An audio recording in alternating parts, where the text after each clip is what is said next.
wabarakatuh. Perkenalkan, saya Bella Febrianingrum dengan NPM 22220101. Pada video kali ini kita akan belajar praktikum pekajian status mental yang bertujuan untuk pemeriksaan diagnostik pada pasien yang bergangguan dengan status mental. Baik, sebelumnya saya membaca rekam medis pasien, menyiapkan alat.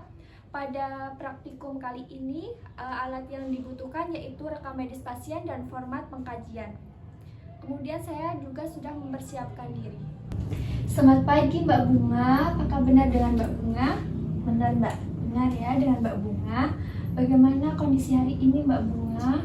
Biasa aja Mbak. Biasa aja. Baik, perkenalkan ya Mbak Bunga, saya perawat Bella yang bertugas pada hari ini dari jam 7 sampai jam 2 siang nanti. Saya bertugas di Bangsal Nakula. Baik, bagaimana semalam tidurnya nyenyak atau tidak Mbak Bunga? Tidak. Tidak. Kalau boleh tahu kenapa Mbak Bunga kok tidurnya tidak nyenyak? Saya mendengar suara berisik. Mendengar suara berisik. Suaranya seperti apa? Seperti orang sedang tertawa. Seperti orang tertawa. Ada bunyi lain atau tidak Mbak? Tidak. Tidak. Oke. Apakah kemudian suara itu hilang? Hilang tapi lama. Hilang tapi lama. Oke. Baik, hari ini kita akan berbicara tentang suara-suara berisik itu ya Mbak. Biasanya kalau kita sebut itu halusinasi.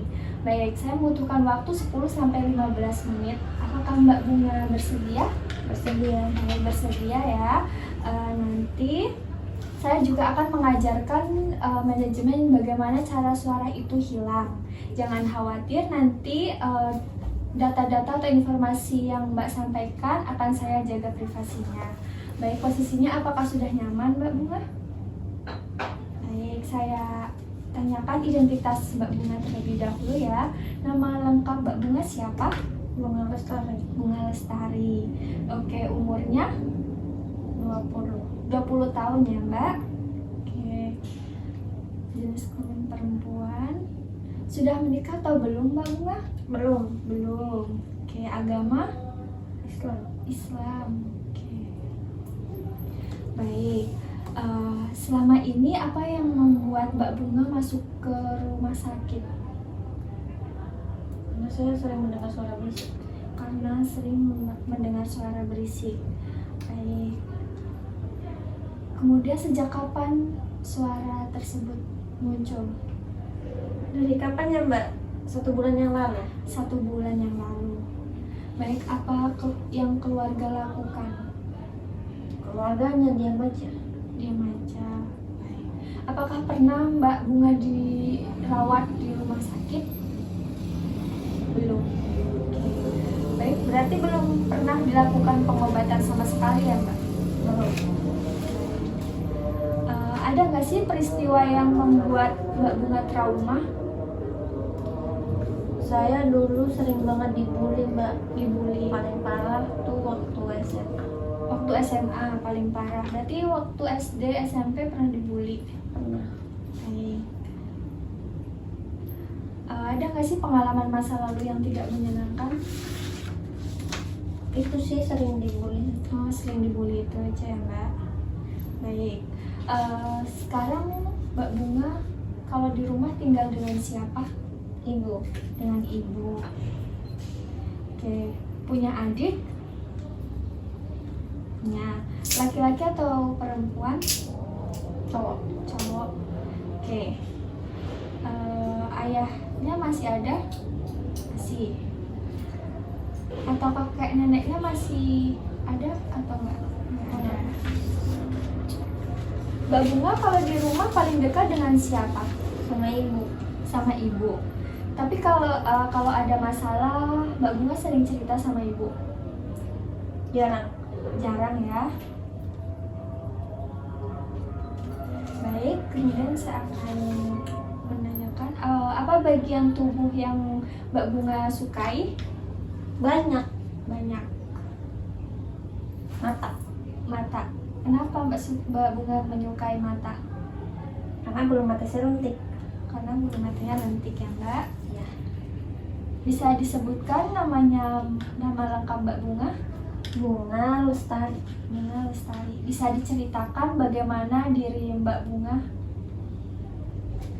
Saya tuh kecil, jelek, hitam, hidung saya pesek. Baik. Kemudian, baik, apakah puas Mbak Bunga sebagai perempuan yang Mbak Bunga tadi sebutkan? Biasa aja Mbak. Biasa aja. Oke. Apa peran Mbak Bunga di keluarga Sebagai anak, sebagai anak? Apakah sudah puas Mbak Bunga berperan sebagai anak? biasa aja. Biasa aja. Selain sebagai anak, apakah ada peran lain? Sebagai kakak, Sebagai kakak. Apakah sudah puas sebagai kakak dari adik Mbak Bunga? tidak. Kenapa tidak, Mbak? Apakah ada peran lain Mbak Bunga selain sebagai anak? Ada sebagai kakak. Sebagai kakak ya, karena Mbak Bunga punya adik. Apakah sudah puas Mbak Bunga berperan sebagai kakak? Tidak, belum. Kenapa belum, Mbak? Bisa diceritakan? Karena kalau misalkan saya lagi kambuh dengar suara itu, saya sering membanting-banting piring. Banting piring. Ya, saya sering marah-marah di rumah, dan itu di depan adik saya, karena adik saya. Baik. Tadi Mbak Bunga bercerita paling orang terdekat adalah ibu ya. Kemudian selain di rumah, Mbak Bunga mengikuti kegiatan seperti kegiatan di masyarakat atau tidak, Mbak? Enggak. Kenapa enggak, Mbak? Nggak boleh karena katanya malu-maluin. Oh, enggak boleh ya, katanya malu-maluin. Enggak boleh sama ibu. Baik. Kemudian kegiatan ibadah Mbak kalau di rumah ngapain?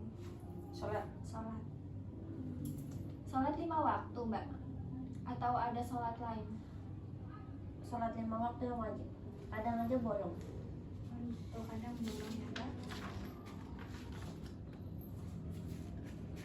Baik, kita berbicara mengenai suara-suara yang Mbak tadi ceritakan ya, Mbak. Tadi suara itu seperti suara orang yang mengetawakan Mbak, betul? Baik, kapan suara itu muncul, Mbak?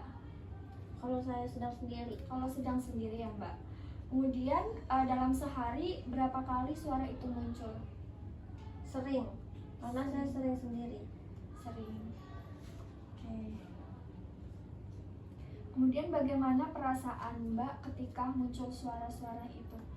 Kesel banget Mbak, jengkel. Saya pengen marah-marah terus. Pengen marah-marah terus ya, Mbak.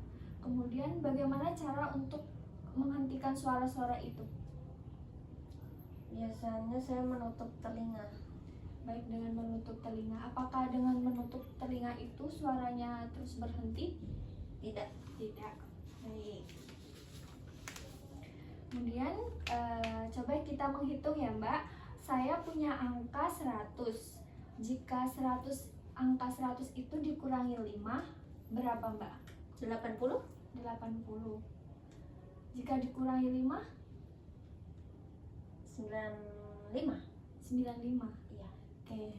Jika 85 dikurangi 5, 80 kurangi 5.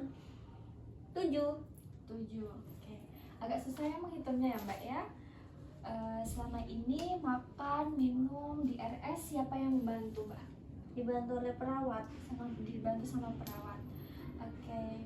Selama misalkan nih pagi tadi, Mbak lebih suka makan dulu atau ngobrol-ngobrol sama teman? Ngobrol sama teman dulu. Ngobrol sama teman karena mungkin Mbak merasa kalau sendiri itu jadi menimbulkan suara-suara yang tadi Mbak ceritakan ya. Kemudian selama apa yang Mbak rasakan selama dirawat di rumah sakit? Sedih. Sedih. Kenapa sedih, Mbak? Karena jauh dari ibu. Karena jauh dari ibu. Oke. Kemudian apa yang Mbak lakukan ketika Mbak merasa sedih? Menangis. Menangis. Oke. Kemudian ada nggak hal selain Mbak merasa sedih sendiri yang membuat Mbak kesal? Tidak ada. Oke. Jika Mbak tinggal serumah sendiri dengan ibu, ada masalah nggak Mbak? Gimana Mbak? Jika Mbak tinggal serumah sendiri sama ibu aja gitu, ada masalah nggak Mbak? Enggak. Enggak. Oke. Baik, dari data-data yang Mbak sudah informasikan, tadi Mbak merasa sedih ya kalau di rumah sakit kangen sama ibu. Kemudian Mbak Bunga juga bercerita kalau pernah diejek sama sama teman-teman SMA. Baik, kemudian Mbak Bunga merasa terganggu dengan suara-suara yang menertawakan Mbak itu ya, yang kita sebut dengan halusinasi. Halusinasi yaitu adalah suara yang terdengar tapi tidak diketahui asalnya. Baik, setelah kita ngobrol 15 menit, apa yang Mbak Bunga rasakan? Mungkin Mbak Bunga jadi tahu ya apa masalahnya Mbak Bunga jadi terdengar suara-suara itu. Baik, nanti ketemu lagi dengan saya jam 1 ya Mbak Bunga. Nanti saya akan mengajari cara-cara menghilangkan suara-suara itu dengan cara manajemen atau dengan saya akan memberikan obat. Baik. Apakah ada yang ditanyakan Mbak Bunga? Tidak, cukup. Baik, cukup. Nanti kita bertemu lagi ya Mbak Bunga. Baik, sekian video pengkajian status mental. Untuk perhatiannya terima kasih. Wassalamualaikum warahmatullahi wabarakatuh.